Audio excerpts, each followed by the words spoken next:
You about to have the biggest song in the country.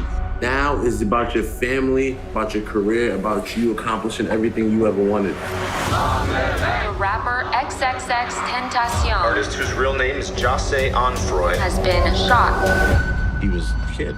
He was exciting. He was polarizing. I knew people wouldn't forget him.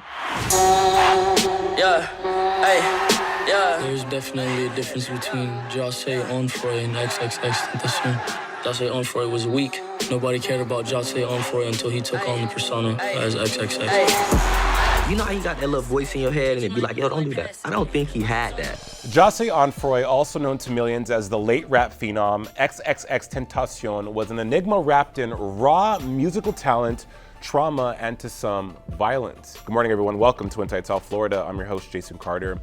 Now, intimate details of his life are being told in the new HULU documentary, Look at Me, XXXTentacion, where we get a glimpse into his world, and director of the documentary, Sabaah Folayan, is here with us today on Inside South Florida. Welcome to the show. Thank you. I watched this twice because I wanted to grasp the energy, the knowledge, and the emotion of what this documentary entails, and I'm telling you, it's powerful. What made you want to tell this story? Thank you so much. I wanted to tell this story because I have a background in mental health. I've worked in and out of jails and prisons and psychiatric institutions, and I've seen up close how mental illness impacts families. And I've also seen that our young people are really struggling with it. And unfortunately, police and the criminal justice system is really the main tool that we have to even address some of these issues. So I saw this as an opportunity to shed light on that and to sort of ask the world to take note, look at what young people are going through, look at these issues, and let's find a way to come together and support the people who are working on them directly. I couldn't agree more with you. In the documentary, we see Jose really open up about his own mental health struggles and being very effusive with his public, who he called his cult before he was murdered in June of 2018. The conversations with his mom, Cleo, what were those like? Because throughout the documentary, that raw, visceral emotion is palpable, and you see that she's still in pain, but she's also hopeful.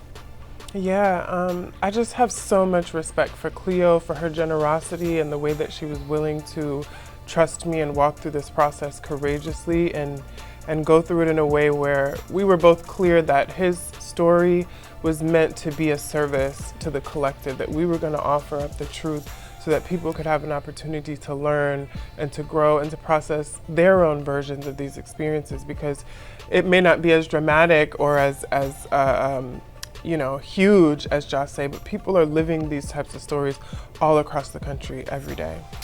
Sabaah, you talked to so many people that were very close to Jose, directly and also adjacently, and you unearthed so many things. Was there anything that shocked you about his life that you thought, wow? I think that he had this sort of prescience about dying at a young age, which was just really kind of like, it just takes you aback because there's no explanation for how he would have known or understood that. And I think another thing that really sticks with me is his work ethic and how focused he was on the music, how in the midst of all of this turmoil and chaos, he found a way to stay close to his craft and make the music that really is at the core of what his legacy is. When you see documentaries, sometimes they're told through a lens and some things are omitted. Sometimes the hard conversations and the hard truths are kind of glazed over. You didn't do that with this doc. The violence is there, and when you look up Jose, some of the headlines, or majority of the headlines you see are just that: domestic abuse, battery, violence. What do you say to someone who might possibly be triggered watching this? Yes, I think that this is a very emotional film. I encourage people to watch it with their families in spaces where they can have conversations. I encourage people to have water with them, do what they need to do to care for themselves as they're engaging this material. And I was thinking about survivors every step of the way as I was making this film. And I think as bystanders, in the rush to sort of support survivors, sometimes we don't think about what is it that survivors really need. Domestic violence is an issue that takes place between people who love each other.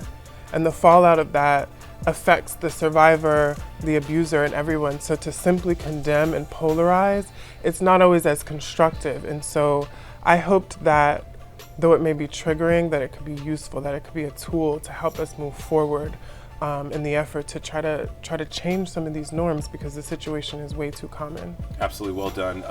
This movie and this documentary hits on so many things, especially now that May is Mental Health Awareness Month. It couldn't have come at a better time, and also I'm glad that we're able to have a view of someone who may have been misunderstood. And posthumously, now we're getting a chance to understand him better. Look at Me XXXTentacion is streaming May 26th on Hulu.